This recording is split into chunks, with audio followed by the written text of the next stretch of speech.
خبروں سے فی الوقت اتنا ہی. اب آپ دیکھ سکیں گے پروگرام عوام کی آواز with anchor person Saif Khan کے ساتھ. اعوذ باللہ من الشیطان الرجیم. بسم اللہ الرحمن الرحیم. لاکھوں کروڑوں درود و سلام حضرت محمد صلی اللہ علیہ وآلہ وسلم اور آل محمد پر. میں ہوں آپ کا میزبان سیف خان. آپ دیکھ رہے ہیں پروگرام عوام کی آواز.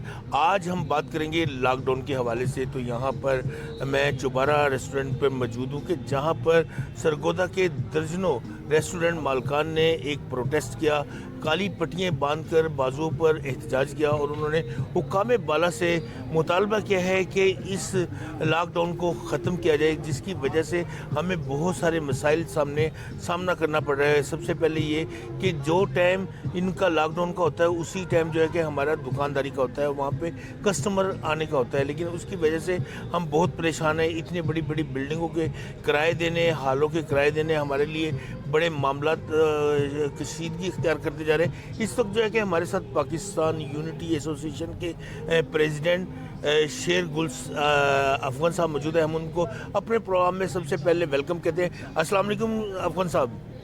جی شکریہ. افغان صاحب, آج کے پروگرام کے حوالے سے آپ کا کیا کہنا ہے؟ جی میں پاکستان ریسٹورنٹ یونٹی ایسوسی ایشن کی نمائندگی کرتے ہوئے ہمارے چیئرمین جناب عامر رفیق قریشی صاحب پاکستان ریسٹورنٹ یونٹی ایسوسی ایشن کی ہدایات پہ آج ایک احتجاجی اجلاس میں شریک ہوا ہوں. اور اس وقت ہماری جو ریسٹورنٹ کی انڈسٹری ہے یہ تباہ علی کے بالکل کنارے پہ پہنچ چکی ہے.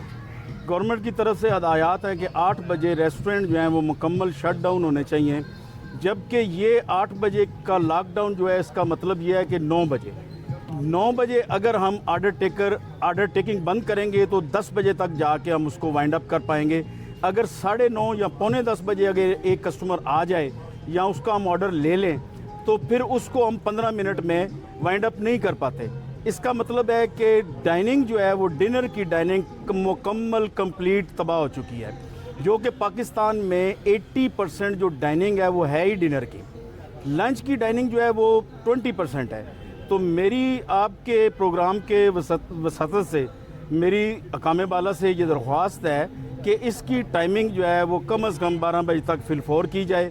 یہ جو پاکستان کی ایک بہت بڑی انڈسٹری جو ریونیو کے اندر سب سے زیادہ حصہ ڈالنے والی انڈسٹری ہے, اس کا معاشی قتل ہونے سے بچایا جائے. اچھا افغان صاحب, یہاں پہ جو آپ کے تاجر برادری کے جو ریسٹورنٹ مالکان کے ممبرز تھے انہوں نے ایک بات کی ہے کہ لاک ڈاؤن لگانے کا مقصد کیا ہے, یہ لاک ڈاؤن کیوں لگایا جا رہا ہے جبکہ ریسٹورنٹ ہمارا ہے, بجلی ہماری ہے, اگر ہم کرایہ دے رہے ہیں تو اس میں حکومت کو کیا ہے؟ یہ ایسے آپ کے ممبران نے کہا, تو آپ کیا کہیں گے اس سوال؟ جی آپ نے بالکل ٹھیک کہا کہ ہماری سمجھ سے بالا تر ہے کہ اس لاک ڈاؤن کا حکومت کو فائدہ کیا ہو رہا ہے کہ جب 10 بجے کے بعد جتنی بھی انوائسنگ ہوتی ہے یا انوائسنگ ہوتی تھی اس کے اوپر جو سیل ٹیکس 16% ہم لیتے ہیں جو گورنمنٹ کو جاتا ہے وہ جانا بند ہو گیا ہے, جو کہ صرف ایک ہیڈ کے اندر اربوں روپے کا نقصان ہے. تو یہ جو ڈائننگ جو ہے اس کو منیمائز کر کے تو گورنمنٹ کو رینیو بھی تو نہیں جا رہا نا.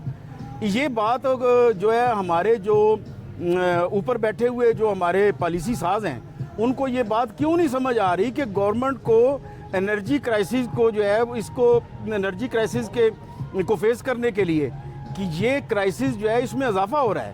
اربوں خربوں روپے کا ریونیو گورنمنٹ کو جانا بند ہو گیا ہے. اگر ہمارے ہوٹل نہیں چلیں گے تو ہم ٹیکسز کہاں سے دیں گے, ہم اپنے ملازمین کو تنخواہیں کہاں سے دیں گے, ہم بجلی کے بل کہاں سے دیں گے, اور اس کا ایٹ دا اینڈ اس کا نتیجہ یہ ہوگا کہ ہوٹل بند ہونے شروع ہو جائیں گے, اور جب ہوٹل بند ہوں گے تو بہت زیادہ بے روزگاری پیدا ہوگی اور مسائل جو ہے دن بدن بہت زیادہ بڑھ جائیں گے. اچھا افغان صاحب, جیسے کہ آج آپ نے یہاں پہ ایک پریس کانفرنس کی ہے جس میں تمام آپ کے ریسٹورنٹ ممبران نے شرکت کی, اور اس میں ایک احتجاجاً آپ نے بازوؤں پر کالی پٹی بھی لگائی اور اس کا ایک حکومت وقت کو ایک پیغام بھی بھیجا.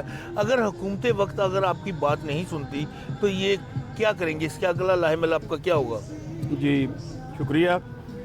دیکھیں جی ہماری جو انڈسٹری ہے یہ بہت بیزر اور کوآپریٹو اور بڑے ہی باوقار اور اچھے لوگ ہیں, حکومت کا ساتھ دینے والے ہیں, حکومتی پالیسیوں پہ عمل کرنے والے ہیں, اپنے ٹیکسز جو ہے جمع کروانے والے ہیں, اور کروڑوں لوگوں کی